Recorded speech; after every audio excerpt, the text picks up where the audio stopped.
Buenas tardes, hermanos y hermanas. De nuevo en este programa semanal, una liturgia para la vida. Septiembre 8. Y en razón del domingo litúrgico, domingo 23, ciclo C, que vamos terminando a Lucas, que nos acompaña en este ciclo. Tenemos que tener presente para poder de nuevo entender las lecturas que estamos por terminar el año. Tiempo escatológico, que viene siendo el fin de la humanidad, como también individual. Por otro lado, también no perdamos de vista que la catolicidad, que se refiere a nuestra fe en Jesucristo, aquel que la quiera recibir, cualquier raza y cultura. Con esto bastante básico, vámonos a las lecturas. Primeramente, la lectura de el Siracide, o también el libro de la sabiduría, que viene siendo este libro dado a Salomón, que se entiende tanto él como sus cercanos escritores o escribanos lo hicieron. ¿Y qué nos quiere comentar aquí? Nos dice: ¿quién es el hombre que pueda conocer los designios de Dios? ¿Quién es el que pueda saber lo que el Señor tiene dispuesto? Luego pasa a otro término. Los pensamientos de los mortales son inseguros y sus racionamientos pueden equivocarse, porque un cuerpo corruptible hace pesado el alma, y el barro que estamos hechos entorpece el entendimiento. Aquí nos da dos ideas, tres, vamos a decir, muy principales. Primeramente, que somos criaturas y que no podemos abarcar todo el pensamiento de la ciencia o de la vida, porque estamos hechos de barro, humanos, de tierra, terrenales, y menos aún será difícil poder entender a Dios o a lo trascendente. Recordemos que hay varias religiones en todo el mundo. Se cree que aproximadamente 400, y que cada una de ellas, a su manera y modo, religiones, están buscando lo trascendente. Pero también, por otro lado, no se nos olvide la ciencia, la vida, la historia, lo terreno, las cosas. ¿Quién puede pues explicar, vamos a decirlo así, a través de dos semillas, ya sea del animal, ya sea, ante todo, del hombre, masculina y femenina, para poder dar un ser para esta vida, de nuevo, animal u humano? ¿Cómo pudiéramos explicar? Desafortunadamente, mucho menos todavía no es la cuestión de Dios.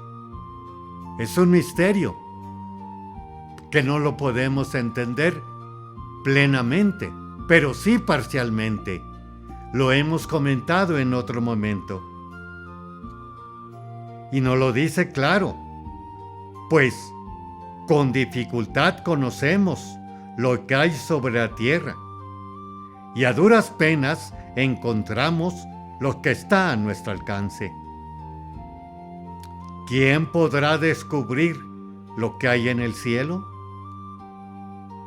Es, pues, un tema bastante actual y que se han escrito libros y libros para poder descubrir al trascendente. De nuevo, cualquiera que fuese su fe. No se completa, es muy parcialmente. Ahora, necesitamos en este final de la vida, de nuestra historia, de nuestro peregrinar, también lo necesitamos ambas cosas, tanto lo trascendente, lo intrascendente, terrenal, como invisible o trascendente. Sobre todo lo trascendente, que es a donde vamos. Recordemos al Señor en el Jueves Santo. Me voy a prepararles un lugar, para que donde yo esté también ustedes. Y le dice Felipe, ¿a dónde vas si no conocemos el camino? Yo soy el camino, la verdad y la vida. Con la sabiduría de Dios, de nuevo, lo que pide Salomón, dame sabiduría para poder gobernar a este pueblo. Y esa sabiduría nosotros la debemos aplicar ahora al primer momento del Evangelio de Lucas 14, 25, 33,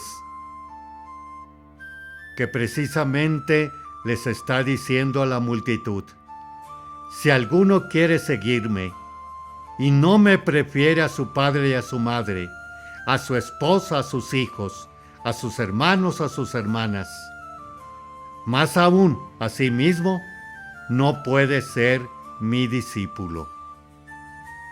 No está en contra del cuarto mandamiento, que dice: quiere a tu padre y a tu madre. Y en otro momento todavía se agrega en el Antiguo Testamento: quiere a tu padre y a tu madre, aunque chochee. Todo aquello que hagas por él o por ella, en esos momentos se te perdonarán aquí tus pecados. Ahora, lo que quiere es que ahondemos de nuevo en la sabiduría, con la sabiduría de Dios, para poder discernir si mi padre, mi madre, mi esposa, mis hijos se están oponiendo a lo de Jesús, a lo de su evangelio. Lo vamos a repetir en la segunda lectura de hoy. Tengo que yo entrar en discernimiento, entrar en madurez, entrar en la sabiduría, para que no me obstruyan precisamente el poder encontrarme con el Señor. Haremos un espacio y regresamos en unos momentos. Le esperamos.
continuamos con esta segunda parte, una liturgia para la vida. También pueden ustedes acceder a otros medios de comunicación, además de YouTube, Spotify, Apple Podcasts, YouTube Music, Amazon Music, como iHeartRadio. Estamos viendo el Evangelio de este domingo 23 pasado, en que se nos habla ante todo de la sabiduría, libro de Salomón, que nos está precisamente adentrando en la sabiduría, no solamente de las cosas terrenales, sino ante todo de las cosas celestiales. Y veíamos que la primera parte del Evangelio de Lucas nos está hablando acerca de nuestra familia directa, que en otro momento también ya nos lo comentó, que debemos tener la madurez y el discernimiento para jerarquizar a Jesús y abajo nuestra familia directa: padre, madre, esposa, esposo e hijos. En esta misma tónica vamos a entrar en la segunda lectura de Filemón. Primeramente, es una carta particular, no es una carta comunitaria. Roma, Colosenses, Filipenses, Corintios. Una carta muy particular a él. Filemón era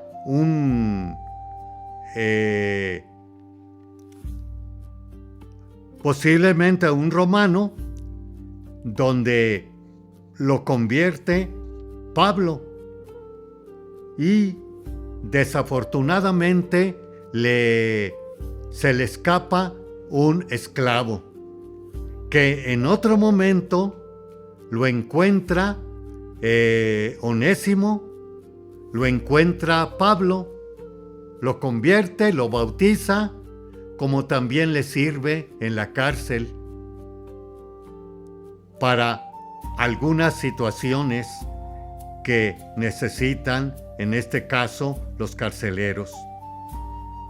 Y aquí tenemos que tener presente mucho la cuestión de los esclavos en Roma y en Grecia.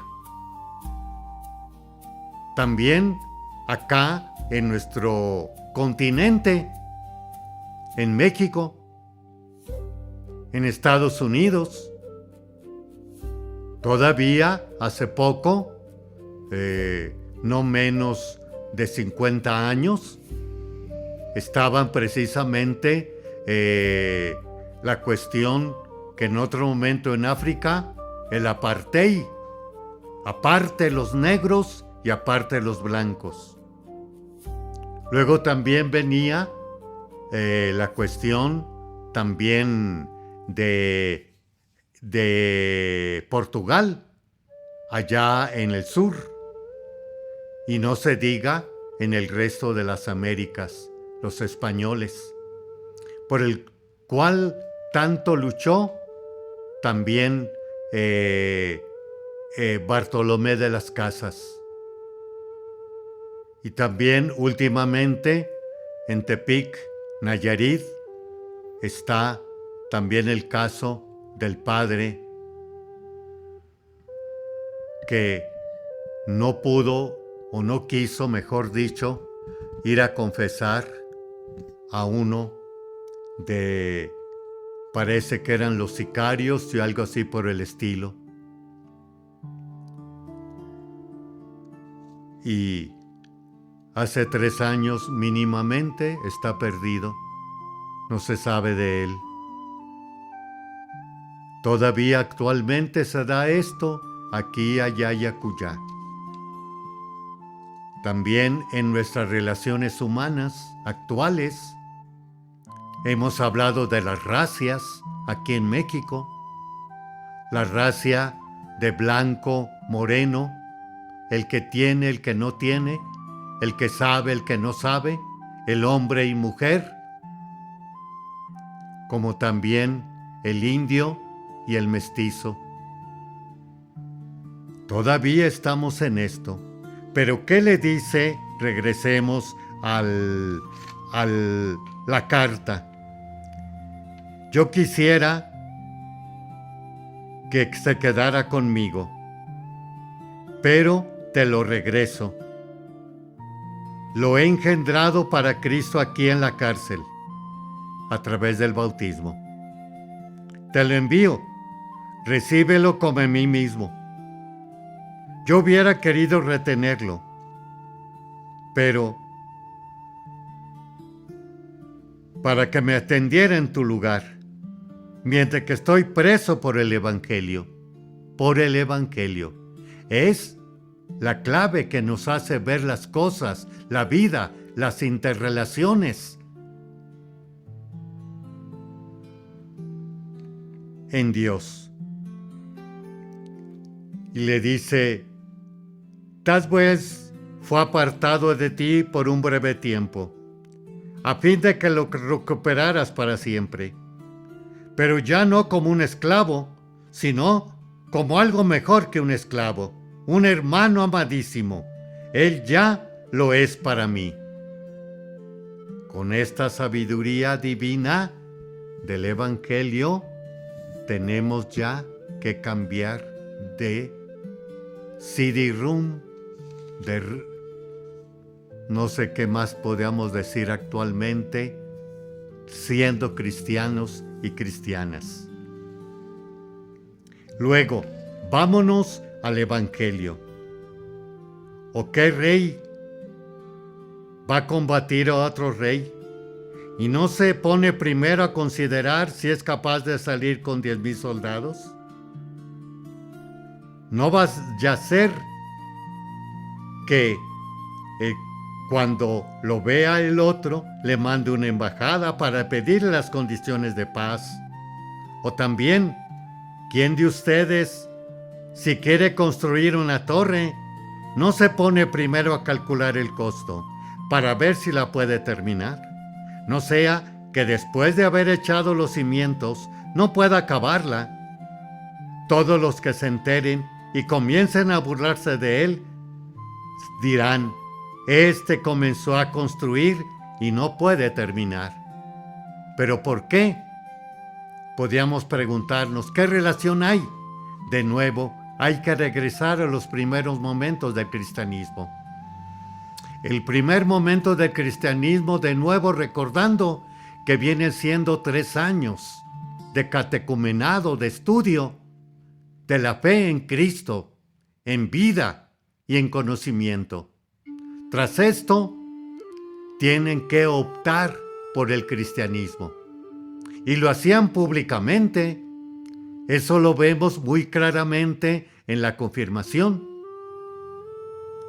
Renuncias a ser idólatra, renuncias al fetichismo, renuncias tú a la borrachera, al adulterio, a las orgías, al raterismo, y pongámosle todo lo antiguo. Como se dice por ahí también, en el caminar de nuestra vida somos imanes, que más bien se nos pegan las cosas malas que las buenas, y para poderlas quitar quiere bastante esfuerzo. No se niega también las cosas buenas, que también requieren esfuerzo. Y precisamente estos y estas, de oriente y poniente, del norte y del sur, que venían a bautizarse en Jesús, tenían que calcular si podían con esta tarea, con este esfuerzo.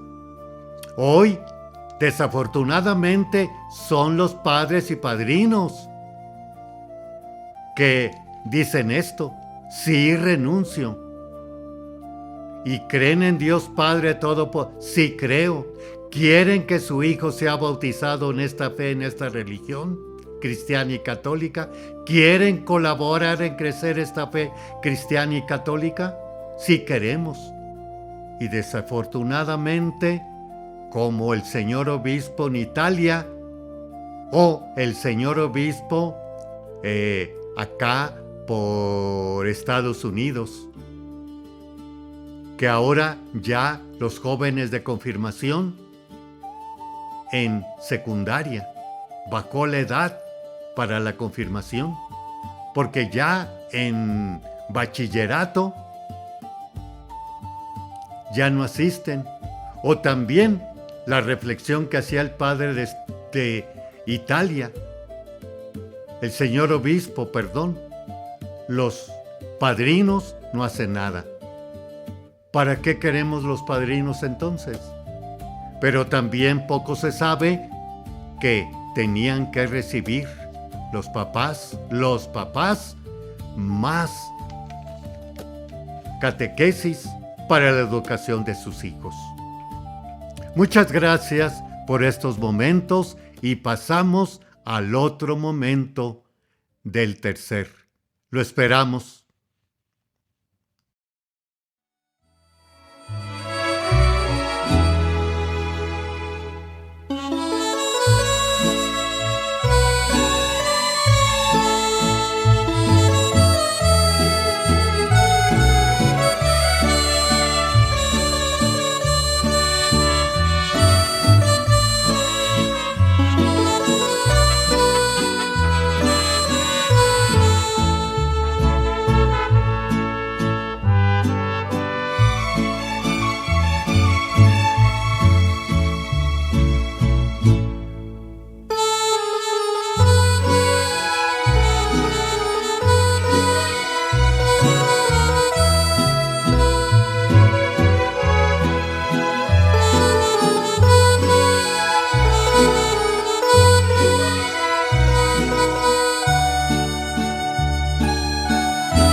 Continuamos con esta tercera parte de una liturgia para la vida. Semana 23 de el tiempo ordinario. Ahora vamos a adentrarnos la liturgia en el catecismo de la Iglesia Católica. Hemos abierto el capítulo de la economía sacramental, liturgia en general. La eclesialidad neumatológica explica la sacramentalidad de Cristo. Se continúe en la sacramentalidad de la Iglesia, por obra del Espíritu Santo. Es el Espíritu el verdadero agente de la acción sacramental. Toda la liturgia y los sacramentos están atravesando por su acción. El catecismo nos recuerda que cada celebración litúrgica es oración de la Iglesia. Por ella participamos de la incesante oración de Cristo dirigida al Padre en el Espíritu Santo. Es de la Iglesia porque es suscitada por la palabra que nos viene anunciada y porque, como toda oración cristiana, converge en la oración de la Iglesia, la plegaria eucarística. ¿Qué tenemos que decir aquí? Primero, todo es la eclesialidad, nos está diciendo, es neumatológica. El pneuma, por un lado, que quiere decir espíritu, y en otro momento se dice también roaj. Roaj, allá lo tenemos en el Génesis, cuando precisamente después de crear al hombre, Dios sopla en su nariz y es cuando toma precisamente vida aquel ser humano. También se dice neumatológico en razón de viento. Recordemos Pentecostés. Recordemos también los neumáticos, las llantas, que precisamente para ser restablecidas o servibles se tiene que echar tanto el aire como otro elemento para que pueda precisamente inflarse.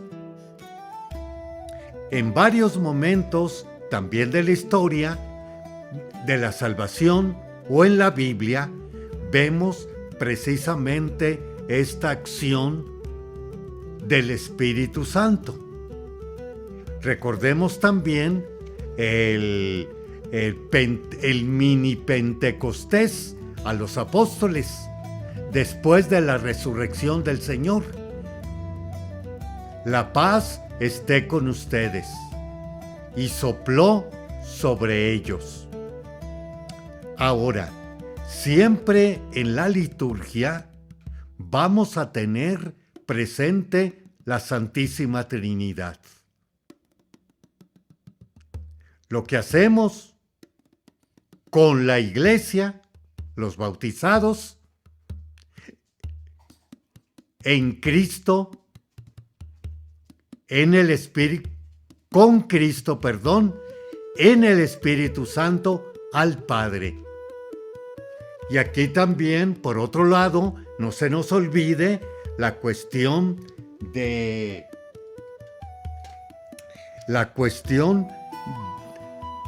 siempre que va a ser al Padre. Y lo que decíamos anteriormente en otros momentos, la Pascua. Y la Pascua, el trido pascual. Pasión, muerte, sepultura, resurrección, ascensión a la derecha y el Espíritu Santo, que lo vemos en el ciclo precisamente después de Pascua, Pentecostés. Continuamos.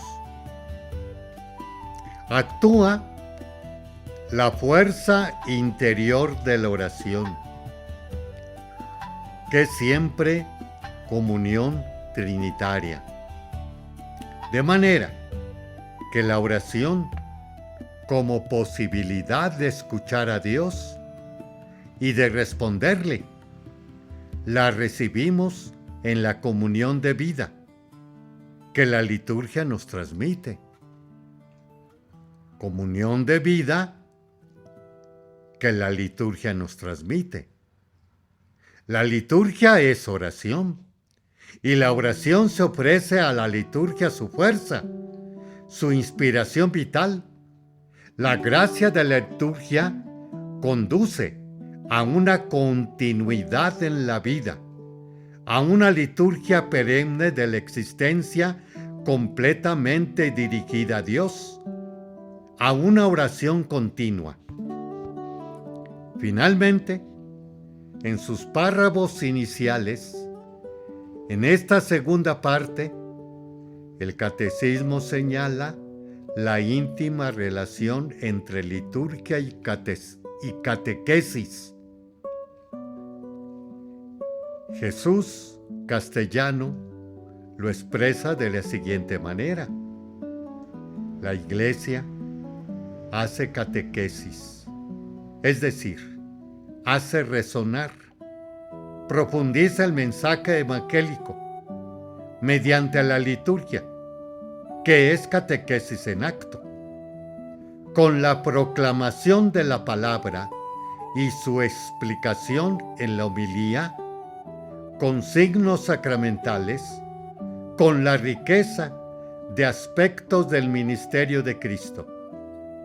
Cristo nos ofrece su catequesis en las celebraciones litúrgicas. Él es el Maestro, el Salvador. Enseña y explica, actúa y perdona como santifica. Así pues, el catecismo explica las líneas generales de la liturgia de la Iglesia, para que todos puedan entrar con gozo en el don que Cristo nos ofrece y puede vivir en la vida diaria aquello que cada día reciben mediante la fe profesada y celebrada. La fe profesada y celebrada. Consecuentemente, en la liturgia es cuando Dios se nos comunica a través de la palabra de Dios. Y esta debe también dar respuesta al mensaje que se nos da en cada uno de los sacramentos. Por eso, desde el año 95 pasado, se tienen, afortunadamente, ya todos los rituales de los sacramentos, específicamente. Inclusive, se ha llegado hasta tener el bendicional para varias bendiciones que hay, que son también sacramentales, no sacramentos, siempre con la palabra de Dios, para que siempre nos invite a dar respuesta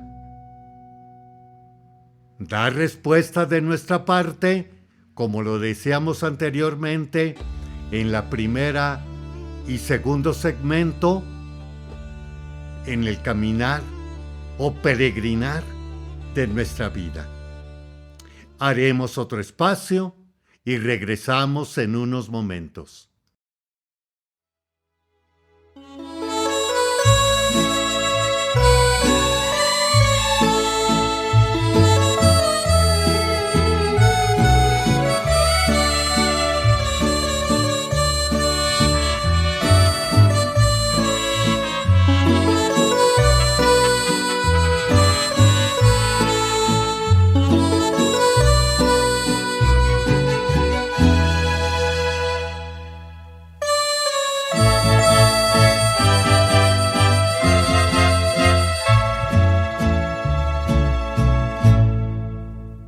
Continuamos con esta última parte de una liturgia para la vida. También recordándoles, pueden también acceder a otros medios de comunicación, además de YouTube, con una liturgia para la vida, o el Padre Víctor Anguiano de la Diócesis de San Cristóbal de las Casas. Los otros medios de comunicación vienen siendo Spotify, Apple Podcasts, YouTube Music, Amazon Music, como iHeartRadio. En esta última etapa nos adentramos a los santos y santas de esta semana. 8 de septiembre, Natividad de la Virgen María. Únicamente existen relatos apócrifos del nacimiento de María, pero siempre ha existido la devoción, y la fiesta se celebra desde muy antiguo. Se suponía que la casa de Joaquín y Ana andaba cerca de la piscina de Betesda, donde hoy se levanta la Basílica de Santa Ana. En la Edad Media, la fiesta era muy popular. Tenía incluso una vigilia. La fiesta de la Natividad de María fue introducida por el Papa Sergio I en el rito oriental. Abre el año litúrgico. En esta fiesta se conmemora la aurora de nuestra salvación, ya que el nacimiento de María anuncia que las promesas de Dios están a punto de cumplirse en la historia. Como nos dice el Catecismo en el 487, lo que la fe católica cree acerca de María se funda en lo que cree acerca de Cristo. Pero lo que enseña sobre María ilumina a su vez la fe en Cristo. 9 de septiembre. San Pedro Claver, presbítero. Año 1580. 1654. Nacido en Cataluña, España, después de sus estudios en la Universidad de Barcelona, Pedro entró en la Compañía de Jesús. Allí conoció al santo hermano lego Alfonso Rodríguez, quien lo animó a ofrecerse de voluntario para las misiones de América. Respondiendo generosamente, Pedro se ofreció y fue asignado a Cartagena de Indias, en Colombia.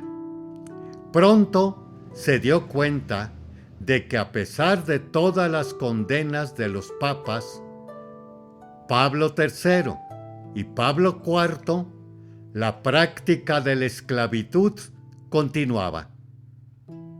Pedro se opuso a las órdenes de jesuitas. Alfonso de Sandoval, que había pasado 40 años trabajando con los esclavos, superó su timidez natural para acercarse a lo desconocido, llamándose a sí mismo esclavo de los esclavos. Atendía personalmente a enfermos y luchó incansablemente por sus derechos. Buscó catequistas e intérpretes para poder comunicarse con los africanos esclavos y bautizó a más de 300,000. En 1650 cayó víctima de una epidemia que asolaba la ciudad y se retiró al monasterio.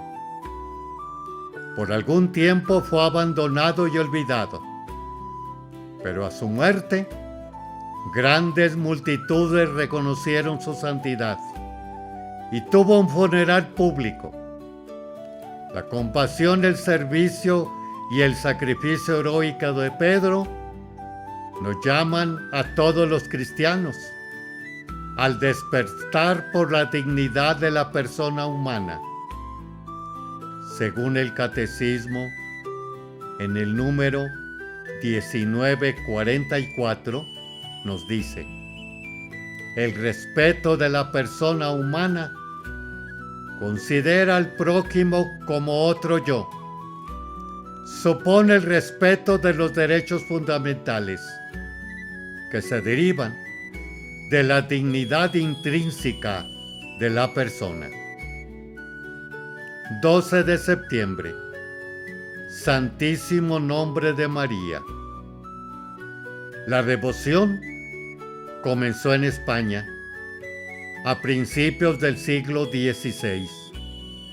Hacia finales del XVII, Joan Sobieski, rey de Polonia, liberó un ejército en la batalla de Viena para prevenir al avance de las tropas del Imperio Otomano. Sobieski se encomendó a María y el ejército salió victorioso. el Papa Inocencio XII extendió la fiesta del nombre de María a toda la Iglesia. De nuevo, el amor a María es una manifestación lógica del pueblo cristiano que expresa el amor a María. En relación a la oración, el Catecismo nos enseña, en virtud de su cooperación singular con la acción del Espíritu Santo, la Iglesia ora también en comunión con la Virgen María para ensalzar con ella las maravillas que Dios ha realizado en ella y para confiarle súplicas y alabanzas. 13 de septiembre. San Juan Crisóstomo, obispo y doctor de la Iglesia. Años 349-407. Nacido en Antioquía y huérfano de padre a temprana edad, Juan fue educado por su madre y el maestro Libanio, famoso profesor de retórica. Durante unos años vivió la vida monástica y luego fue ordenado sacerdote. Fue predicador durante 12 años en Antioquía. Sus sermones eran tan admirados que adquirió el nombre de Crisóstomo, boca de oro. En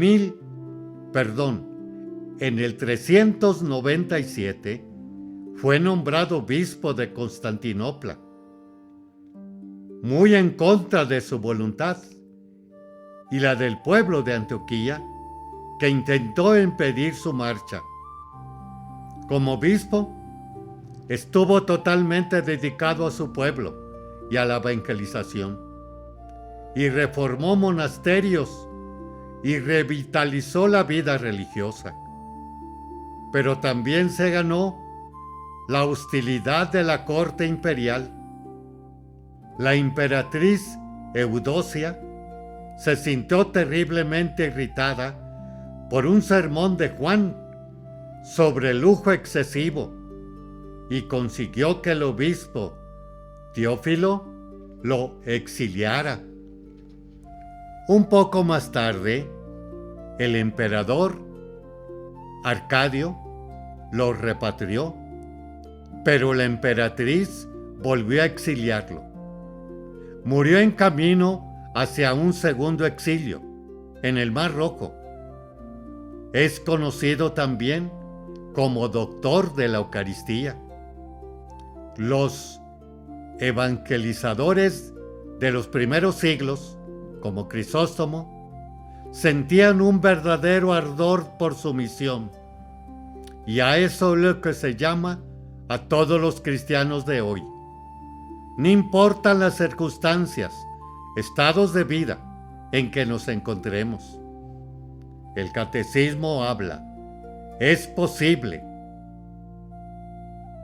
en el mercado o en un paseo solitario hacer una frecuente y fervorosa oración, sentado en nuestra tienda o comprando o vendiendo, incluso haciendo la cocina.